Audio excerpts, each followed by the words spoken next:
Hello and welcome, dear friends that are listening on the web, or if you listen to the audio version. Today we are interviewing our dear Spiritist friend, Dr. Emma Bragdon. And this month she is launching a new book. Some might even be able to call it a textbook because of the nature of the book, and it's entitled Spiritism and Mental Health. Emma, thank you so much for being with us here today. It is such a pleasure. Thank you for welcoming me. And you not only brought this book today to show us, but also another book that will be launched shortly. That's right. It'll be available in January. In January. And this book is called Resources for Extraordinary Healing, and it's sort of an adjunct, you would say, to this book, a complement. Yes. To this textbook. And for those of our listeners who are listening, who are watching, who don't know much about your background and how you came to know Spiritism, could you give us a brief overview of how you came to know Spiritism? Sure. I first heard the word Spiritism actually when I was in graduate school in the early 1980s. And I got my PhD in transpersonal psychology. So I was already oriented towards trying to understand what is human potential, what is our potential, and especially higher states of consciousness. So I learned all of psychopathology, what any psychologist will learn, but I also was extremely interested in higher states of consciousness. And I had learned quite a bit through Buddhism and also shamanism, and had taken some training in terms of developing my own intuition. So when I came to learn a bit about Spiritism, it was like I was already primed for it. It was quite familiar to me, and yet it helped me connect the dots. In other words, it filled in some of the blank spaces, and it also brought a lot of my learning, which had been based on very ancient traditions, into the present. Because as you know, in the Spiritist psychiatric hospitals, they're using techniques as well as potentials that we have deep within us, but that haven't really been brought into public usage except through the ancient traditions, which are oftentimes burdened by rituals that don't make sense in our life. So by being around Spiritism, I could see how you could make use of the human potential without the need for rituals, without the need for a priesthood, without the need for some of the accoutrements that we have associated with the ancient traditions. And so it brings that very wonderful potential to do healing, to do communication with the higher spirits, and therefore have access to higher wisdom, and be able to do it through training of the mind, which can often take years, but the rituals are not necessary, and the priesthood is not necessary, and a lot of what has weighted down some of our organized religious work doesn't have to be present.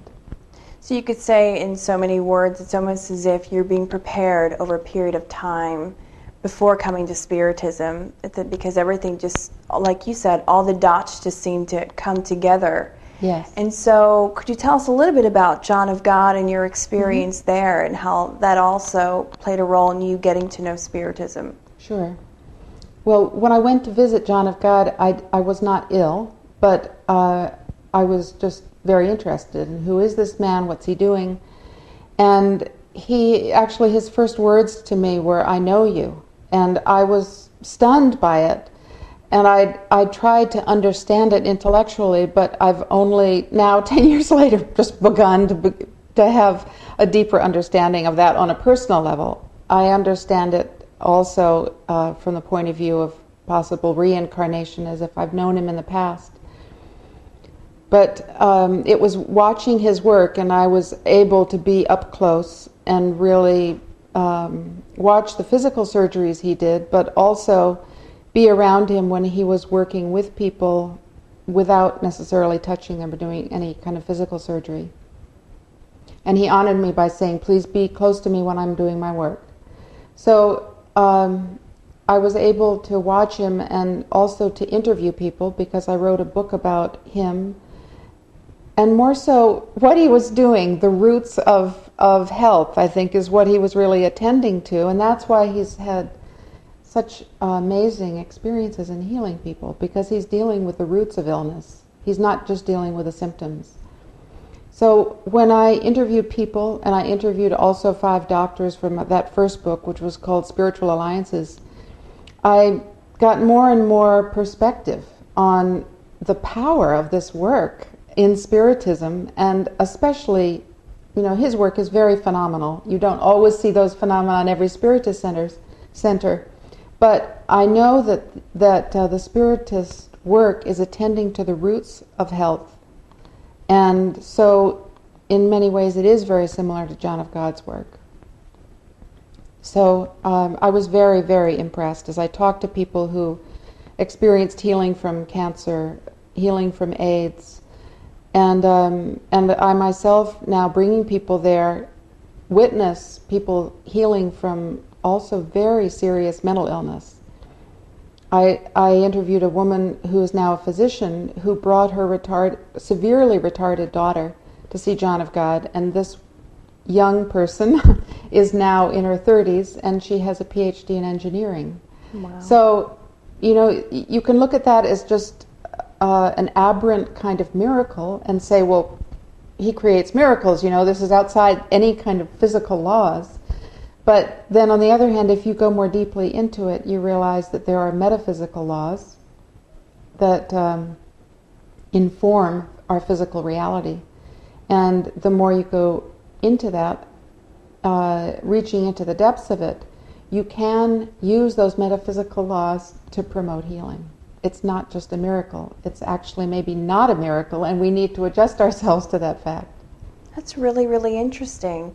And how would you say did that experience serve as a precursor for bringing together this book/textbook, Spiritism and Mental Health? Mm-hmm. How would you say that played a role in bringing about this book?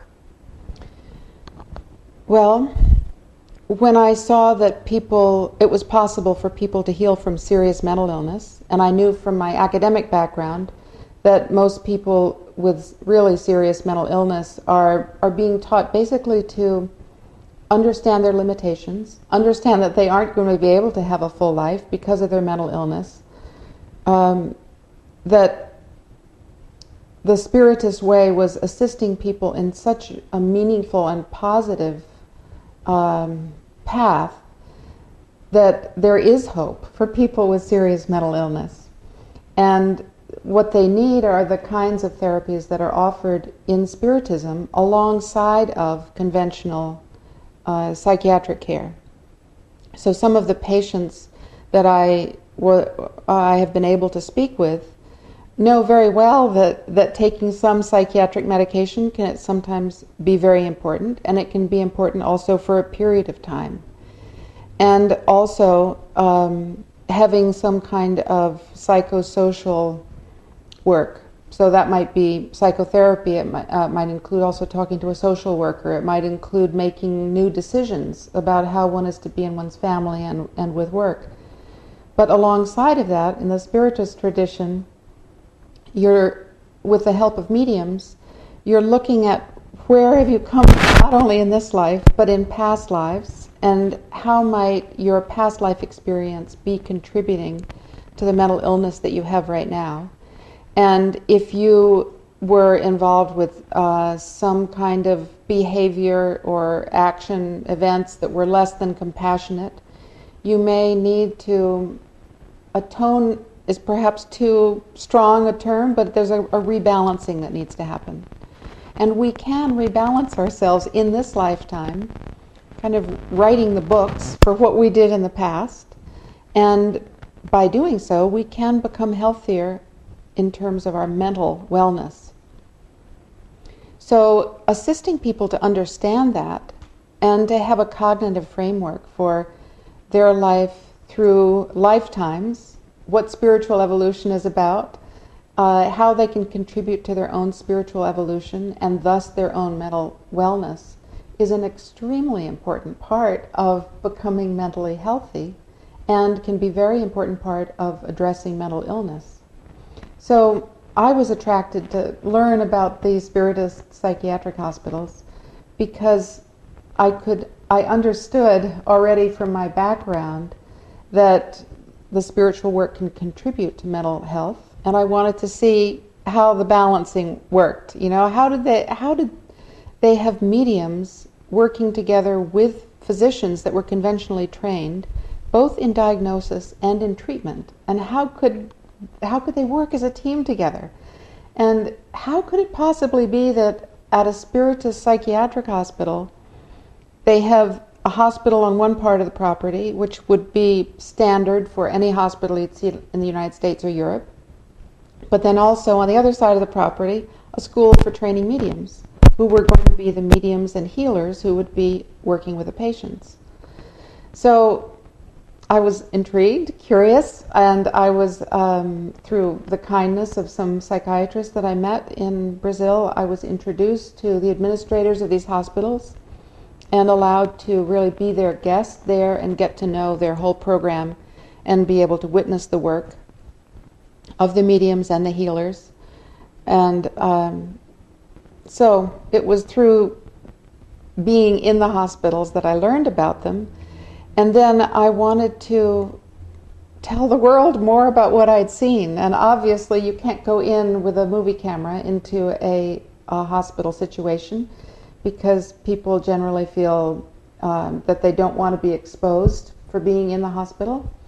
And so I thought the book was the most natural other way of putting the information out.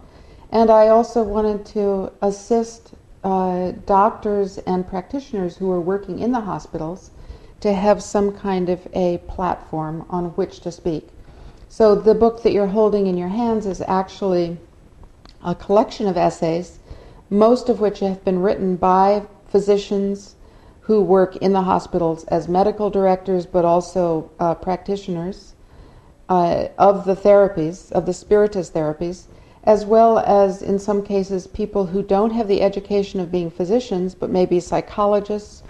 In one case, there's the supervisor of mediums, and he trains 120 mediums. And he never did reveal to me what his academic background was. And I know he had a very strong academic background, but he said, now, that's not what's important to me. Now my work in supervising mediums is what's important. So he was very humble.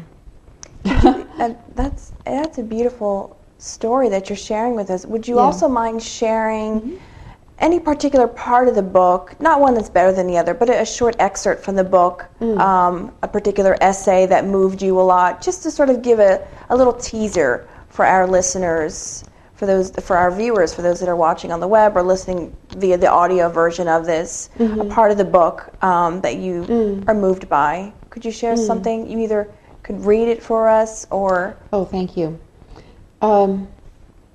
Well, several things come to mind. One thing I haven't mentioned yet is that there's a section of the book that was written by Americans and people from Britain.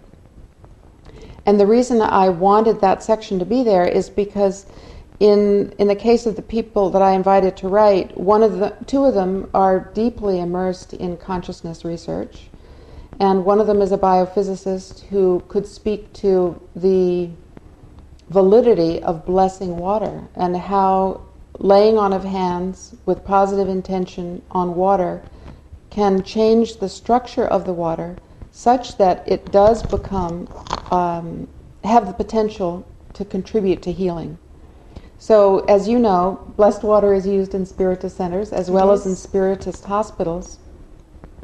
And the very nature of blessing the water can be an important part of what is shared in some of the group meetings, but also just being able to give people blessed water so that they can have it during the week in between sessions can be an important part of just assisting people to have consistency in the prayer life and in the life of learning more about themselves as a spirit, which is invisible to us, right?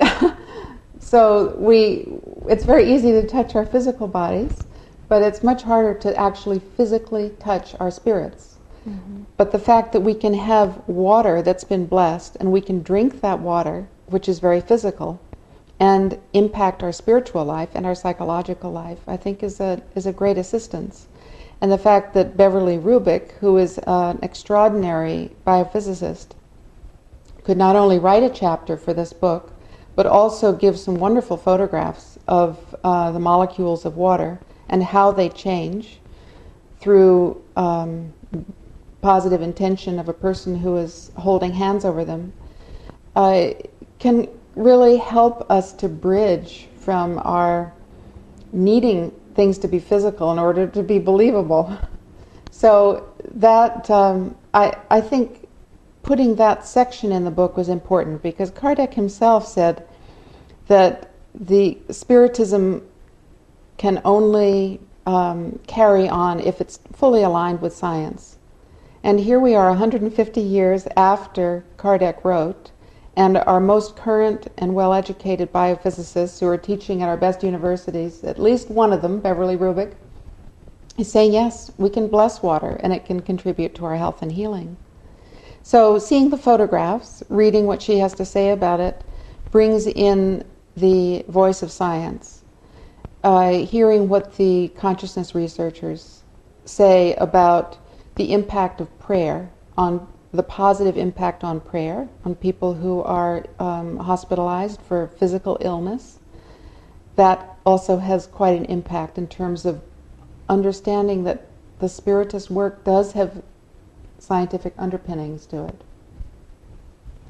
And then hearing from British psychiatrists who are working in what they call soul therapy, soul-centered therapy, or spirit release in some cases, also makes us stop and think, well, wait a minute, some of our most conventionally trained psychiatrists see value in this and approach it from a particular point of view, but it's basically saying this is something that's extremely valuable and extremely current in today's world. This is not something that's just obsolete because it's 150 years old. And in fact, maybe we're more ready for it now than ever. That's wonderful. Could we also say that this book is not just for the mentally ill, and not just for those who are treating mentally ill people, but for everyone? I mean, it can touch and reach a broad spectrum of people. I don't want people to look at the name mental health along with Spiritism and think, well, I don't need to think about because I'm healthy mentally. We could say that this is a book for anyone that is interested not only in Spiritism but also in mental health, whether you have issues, you have a brother or sister or cousin, whomever. Yeah. Well, I would say that it's for a reader who has a penetrating interest in this particular area, and that might mean they just simply want to see this particular perspective because they do have illness within themselves or someone in their family, or possibly they are teaching about mental health in schools, in high schools, in colleges, or it could be, and it was especially designed for health providers because it is full of references and full of backup material in terms of research that's been done in this particular area. So although it was written to be very credible for a very sophisticated audience of health providers and teachers in medical school and students in medical school, it's very, very accessible to anyone who has an interest in mental health and wants to bring the spiritual aspect into mental health care. So could we surmise that that is your hope, that people will utilize this book to better understand mental health and Spiritism, not just in the Spiritist Center, but also in universities across the globe? Oh, definitely. And I would say also in terms of my hope that we now have 6 times the amount of serious mental illness than we had 60 years ago before we had psychiatric medications. So clearly psychiatric medications as they are today are not drawing us away from mental illness. So there needs to be a conversation that we are all engaged in around what is the origin of mental illness and what is effective treatment, and do we need to change our system? And so I hope that this book will contribute to that conversation. I'm not by any means saying that it has all the answers, but it certainly has some very important indicators for where does mental illness originate and what is integrative mental health care. Wonderful. Emma, Yeah. thank you so much for being with us here today. And again, please let us know where we can purchase your own copy of Spiritism and Mental Health. You can go to Barnes & Noble and purchase and order a copy there. So, well, if Barnes & Noble has it in their system, that basically means it's in the system. So a person can go to their local bookstore with the ISBN number of this, or just the title of it, and request a copy. And it will be ready at the end of October of 2011. And the other book that you have in your lap, the resources, is will be available January 1st of 2012. And this particular book gives a brief introduction to what happens in Spiritist psychiatric hospitals in Brazil, but then really points to resources we do have in the United States and Europe that in some ways are harmonic, in other words, in agreement with what's going on with Spiritism in Brazil, but may not call themselves Spiritist. Thank you so much for doing this work. We really do appreciate this. These resources are just priceless for all of us. So there you have it, guys. This book is already on sale for you to buy, Spiritism and Mental Health.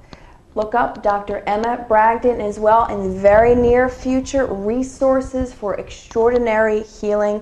Thank you so much, Dr. Bragdon, for being on our show today. We appreciate it. If we could just mention, too, that my website, emmabragdon.com, would help people to find most current information about when the books are available, where they're available, how they can get them, etc. www.emmabragdon.com. Yes. Thank you again so much. There you have it, readers. You can go on, listeners, go on her website, go to your local bookstore to purchase this copy today, and look for in the near future this book as well. And thank you, and many blessings to you, dear friends.